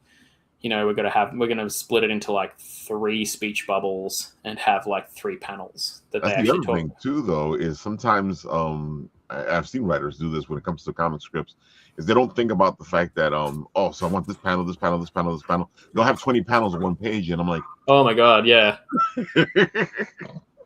You can't And they do also and they also don't understand that like the smaller the panel gets, the closer in you're zooming. it. Yeah. It's like it's a rule of it. So basically, if you haven't established earlier that you're zoomed out further, then yeah, like you'll basically zoom right in and confuse the reader immediately, Oh, definitely.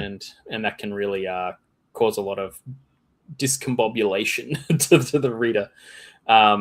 So yeah, it's one of those things I sort of look at and just sort of explain to people, like, you know, if you do want to get into comics, like, you know, I mean, I learned a lot from working in other people's comics in other Yeah. studios. That was fantastic. It's Not everyone important. else Yeah. is, yeah, not everyone's going to have that ability. Not No. everyone's going to have that opportunity, because like you might not be an artist as well. You might just be a creator Yeah. who's like got some really great ideas that they want to get off the ground, and so but they're wondering how to get there.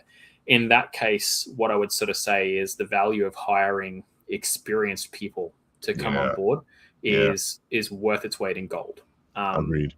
And I also think that you know, you get yourself into a book of many things, which means oh my god, I'm blanking on the word. Uh, any projects where you have a bunch of creators in one project, because Absolutely. sometimes they're looking for a specific little thing. You know, Yeah. sometimes they're even looking for a specific thing, like a writer, and they'll team you up with another artist. This doing these projects kind of helps you out. Absolutely, yeah. It's Mhm. I mean, I learn a little bit every day from someone. Yeah. Um, you know, like I liked doing my comic gutters a certain way. You know, I recently worked with Paul, who's a writer from Doctor Who. Oh. He likes his gutters done a different way, and so you know, Yeah. basically, I started dressing them up the way I usually do, and he's like, "Hey, I like them done this way for this reason, and this, and this," and I'm like, "Cool." And so you know, we worked on that. He likes things done a certain different way when it comes to effects, and then I went, can I just bring an AZ splash to this panel? I just want to let you can just we can just go, we can write it back, but I just want to see what happens. And then like I did it, and he's like, I like that. Like let's go that way. And so That's like, you know, teamwork. he took something from myself, and I took something from him. Yeah, And because you know, it's a marriage. It's teamwork, and yeah, it goes back to what I was saying earlier. Make sure that the person you pick to work on your comic is going to work well with you. I think that's a great piece of advice. I think also to yes and that one is make sure they're great to work with in general, Yeah, because you might be spending years with them. yeah, So this is going to be your family. This is going to be the person you're going to be stuck in rough seas with. So what I usually start with is like, hey, let's do some concept stuff. yeah. And it's like, I like your style. Let's do some concept stuff. And, you know, like throw a few curveballs in there. Just be like, hey, can we change this up a little bit? Or, hey, like, you know, like, can I try it from, you know, this angle? Even if you've like got to pay for it, it's worth finding out how someone handles direction and how someone handles coaching before you're in bed with them long term. I agree. And because basically, like, when I was an apprentice chef, I used to be, you know, I was like any apprentice, any little like teenager. I was a little, you know, I hated working, you know, and I'd turn up to work because I would probably stay up all night the night before, and then I'd Oh, turn up playing video games tired or and something. Yeah, grumpy, and you know, I'm going to have to wash dishes, you know, chop onions, peel potatoes. It's not yeah. something you want to do.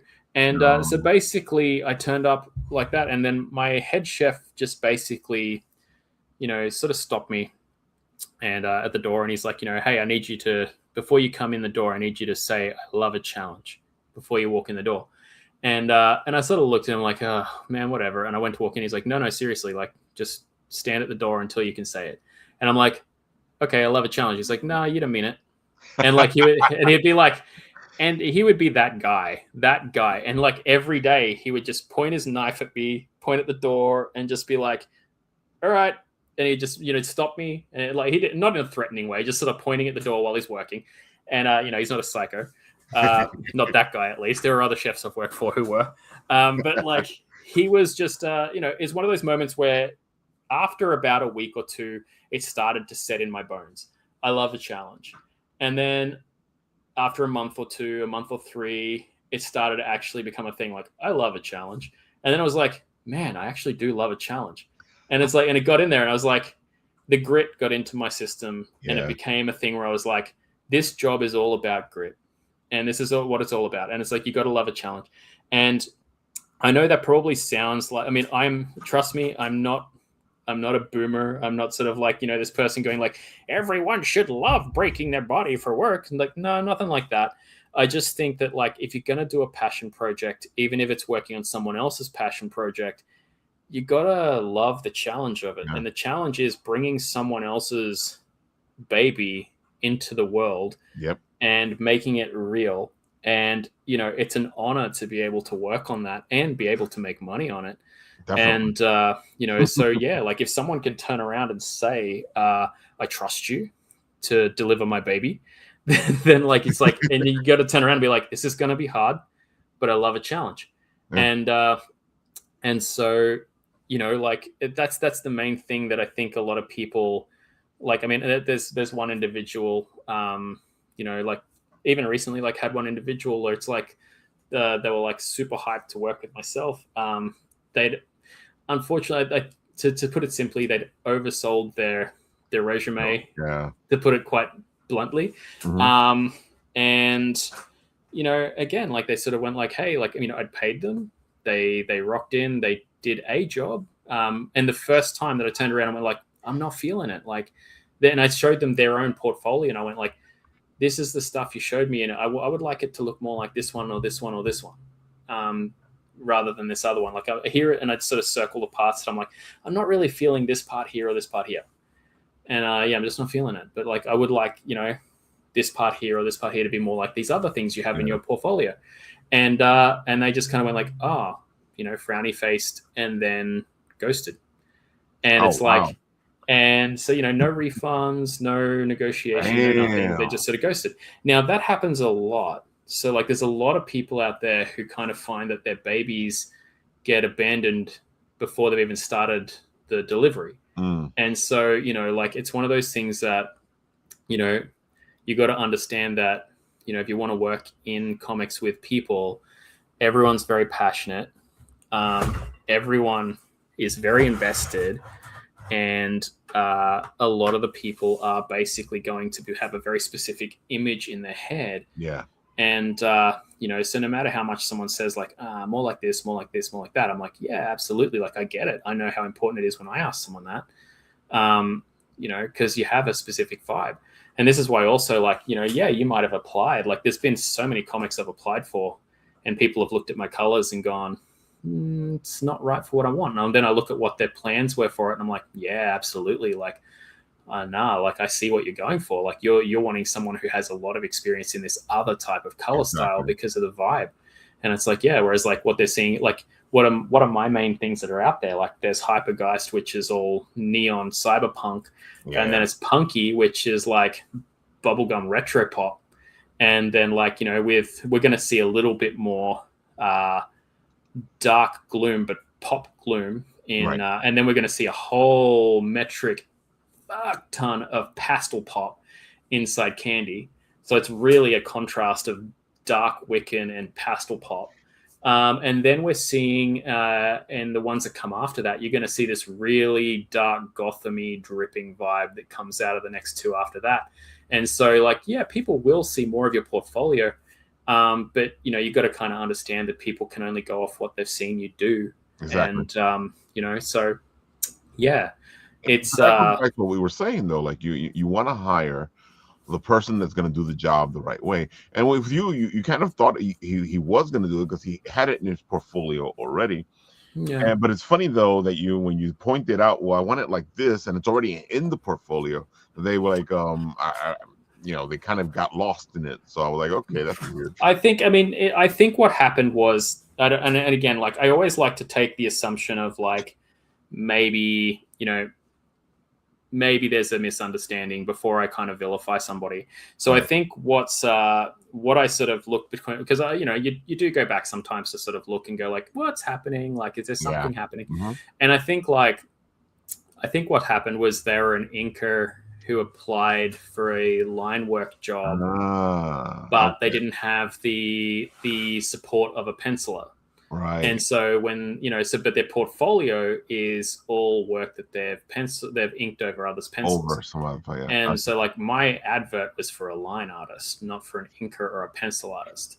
And so, basically that's the thing as well. Like, terminologies can really screw you up when you first start out. Yeah. And so that's one of the things where it's like, yeah. So like, even well-intentioned situations can still end up costing money to people. And, It's the nature of the beast, yeah.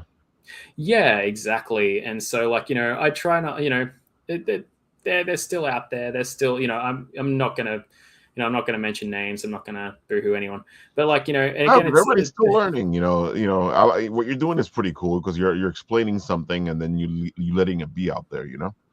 well, yeah, and it's just one of those situations that I would just sort of say, like, what I would sort of point out is like, hey, learn from that situation, and just sort of, be very clear, both as the person hiring as well. It's like, I am looking for a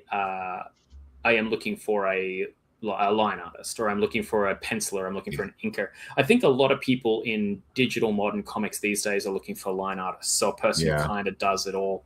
And and there are a lot of, because I'm an illustrator, that's sort of what I do. As I'm just like, oh, well, I'm just going to do the lines. So it's like I'm gonna start off with my geometry and get all of the perspective right, hopefully, and then basically I'm going to come in and I'm going to try not to mess up the hands.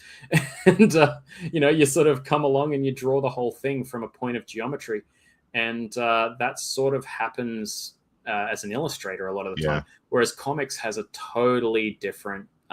Definitely. Like, I mean, they've kind of got several, like there's a lot of illustrator born line artists out there. And then there's also people who are like, oh no, I just do the penciling. And then other people are like, I just do the inking. And then other people like, just do the colors. And I was just like, I mean, I was sort of blown away when I was like, wait, I can get hired to just do one part of the job. Like, my God. It was I think crazy. we're so used to the evolved person, the one who started as an inker and they can do the line, or can do the art, or can do. And again, I also feel like when going back to how we started this conversation in the beginning, people don't understand when you're looking at a comic, especially if you're looking at a comic that was a team project. Yeah, the whole team came in. There was a letterer, there was an inker, there was a liner, there was a colorist, there was, sometimes you have a huge team working at one book. Yeah, absolutely. Yeah. It's like, I mean, I've worked on teams of up to about 6 people for a single 24 issue. Mm-hmm. And it's, like it can get complex, and it can get definitely. it can get noisy in the group chat, in a good way, but like, you've got to kind of be on it, otherwise stuff can get lost. Definitely. That's one of the reasons I actually moved across. Really like form you, because you're not just doing your own thing. Now you got to work with people and make your thing work with the other people. It's a crew. Like, you've got to, like, you think about it as a ship trying to sail over an ocean, and you have to pull up in the docks prepared. You can't kind of be like, all right, like you've got to arrive on time. Yeah. So basically, that's one of the other things that I think people misunderstand is that, like, for instance, like a line artist needs to produce usually at least 3 pages a week. The average, the high output aim is about 5 pages a week. The baseline is usually around about 3. So you're looking at about a 2 to 3 month turnaround for them to get everything done. Some people are faster than that. Like Alessandro, I swear, just pumped out like a 30-page comic in 2 weeks. I'm like, that guy is a machine. I am amazed at some of the people that we know that have been on the show and how fast they are. And I'm like, whoa. It's insane. It's crazy. Yeah. And like, as I've gotten older, I have refined my skill, but I have slowed down, because like as a kid, I used to draw with adrenaline. It was like I'd pump up the rock music, blast it in my ears, and I would let like hyperfocus take over. And I could just stay in that zone for like 8 hours, 9 hours, 10 hours, and I would just smash out huge amounts of art. And then, as you get older, you realize like, well, that's why my body hurts all the time, Yeah. because I'm in fight and flight mode all the time instead Yeah. of rest and digest. So now I've learned how to draw in rest and digest, and I've learned how to stay in a good relationship with my art. And it is slower, Yeah. but it's much more refined, and it's much healthier, and I can do it long term. It's much more But effective. like, Yeah, exactly. yeah, so like, like there's a trade-off between like, kind of people at different ages and different parts of the journey and stuff like that. And but what I would sort of say is that, like, if someone is looking to become an artist, is training not just the ability to do it, but also, can you train the industry speed? So basically, what I used to do, you would have seen it back in the day, Ralph, where I was just doing like, I used to give myself like speed paint challenges every day or every I 2 days. remember. Yeah, I remember you were doing those. Yeah, it was like it was basically every like day or two I was popping Mhm. up something else, and I'd be like, oh, I had to do this in, I gave myself 30 minutes. This is what I managed to do. And then, like, that sort of evolved into itself. And then eventually I got snatched up. Well, I guess when people started seeing that the industry speed I was producing was matching what they were requiring, along with the talent as well, Yeah. that's when I started getting snatched up. So like, if somebody, rather than going around advertising, what I would say to most people is, let your art speak for itself. Create, and just Yeah. basically start showing people how fast you can create it. So basically, like, hey, here is my time lapse, here is my speed paint, this is what I'm going to do. And yeah, like, let that kind of speak for itself, because you will get picked up, someone will see it. Yeah. If you are capable of doing the speed and the skill consistently, you are going to be paid decently and hired. That's the main thing. Like Stan Lee, sort of, when I wanted to be hired by Marvel back in the day, I remember like consuming everything Stan Lee said. Oh, And definitely. basically went to his interview when he was in Australia for the last time, and like, he was like, hey, look, if you want to get hired, don't bother sending your resume, we'll find you. And it's like, just put your stuff out there and we'll find Yeah. you. And Which is, the greatest commercial is doing that. Yeah. It's putting your stuff out there and letting it speak for itself. And then what usually happens is it comes around. People come check you out. People want to see what you're doing. And I want to say that that's a perfect place for us to stop, because it's almost 2 hours. Absolutely. Yeah. And comic talk, I hope you guys have loved all this creator talk, comic talk, writing talk. We've covered a lot of ground here, folks, and you guys should rewatch this a couple of times. So AZ, why don't you tell them exactly where they can find you, and what's coming up next, so they can go check you out. Yeah, so hit up that link tree that was sent through, and you can find all of my stuff there. Through the Discord, we're already starting to throw out some little treats and merch and things like that for the Nice. up and coming campaign for Punky. So jump in there and grab what you can. Punky, we're going to be launching in the next couple of, I'm preemptively saying the next couple of months. It might be a little sooner. Basically, as we are just dotting the I's now on our shipping terms with the shipping companies we're working with, just to make sure that everything runs really smoothly for all of you guys. And yeah, so run through, have a look at that. I would love to say, come have a chat with me on Facebook, which is always welcome, but Facebook also doesn't really show half of the stuff we post. And, so yeah, it's a bit hit and miss whether, you'll even see us on there. But otherwise, yeah, Discord, we're on there daily doing our thing. And you might even catch me actually live drawing the comics as they come through. Candy's Corner is coming out exactly at the same time for its pre-launch as Punky goes out for its launch. So you can find the two tied together. And then straight after that, we've got a bunch of other comics that we're tying in off the back of those ones. So you won't be, I expect to be flooding you with just more and more stuff to devour and deliciously consume all year long. That is the plan. That's what we're anxiously waiting for. Oh man, like, it's been a long road. We have gotten here and now we're finally there. Like, Punky's fully painted, fully decaled, and ready to roll out of the garage. And what we're actually doing right now, while we're waiting for the postal stuff to get nailed down, is we're just getting candy kind of onto her tires, Right. and we're getting the first coat of paint onto candy, so we can basically get that out the door as fast as possible to you guys. So you kind of like one package arrives and then the next package arrives. And the idea is that like when I first started working in some of the studios, I was so impressed and so excited with like how they had this back-to-back process with all of their stuff. I was like, that is so cool. Now, some studios have slowed down. They've kind of gotten to a point now where there's like quite a big gap between an issue 1 or an issue 2 definitely. or a connected issue. We've seen that. I kind of want to wind the clock back 5 years and sort of get that old school one up and running again. But that does sort of come down to the supporters.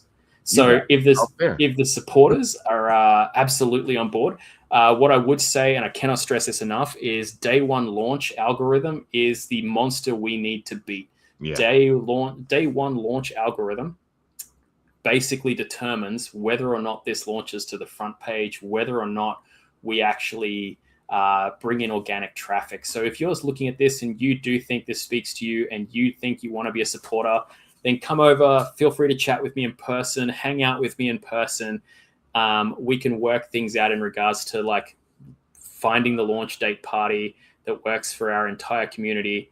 And we all come charging in there like a bunch of D&D players into a bar to wreck the whole entire thing and make it our day. So I got to say, but you're also going to be, because I know you guys did something on Monday, right? We do have a Monday thing that we usually do. Right. We're actually we've sort of moved our Monday thing that we did do to a Sunday. Cool. I'm in talks at the moment with my gaming group to see if they want to start doing our D&D game inside the campaign place, so people can also see the game book that I'm building in the universe. Oh, that's right. I forgot about that. Yeah. So there is an inverse game as well that I'm looking at sort of running and letting everybody sort of start to see that as it builds. And so long story short, if everyone's happy and everyone wants to do things, then I'm always happy to sort of drag people into more of the background process and let people see more of what's happening in the background. Because there's years and years of sort of build up that happens before I sort of deliver things out for people to eat. Yeah. And if we have a following that's like, no, we like that just as much, and we don't kind of get demotivated by seeing that stuff, then it's like, oh, absolutely, come and hang out. Like, we always love having people hang out in the workshop. Oh, definitely. And so, yeah. So basically, I would say hit up the link tree. Discord's the best place to go. I usually every day or two, I'm doing a bit of an add to the group and showing them something else that's coming along and coming down the pipeline. Other than that, feel free to run around everything else and consume everything I put out there. I got to say, folks, we're going to have AZ back on. I love the conversations we have with him. We cover so many things, and it's always great conversation, and it gives you guys something to listen to and understand the business.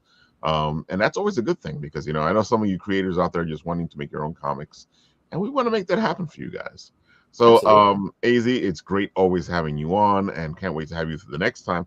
We'll plan that soon, folks, and you'll know, because it'll happen. Thanks for having me, man. It's always a pleasure. Oh, anytime, brother. With that, we are done, folks. I hope you've liked this.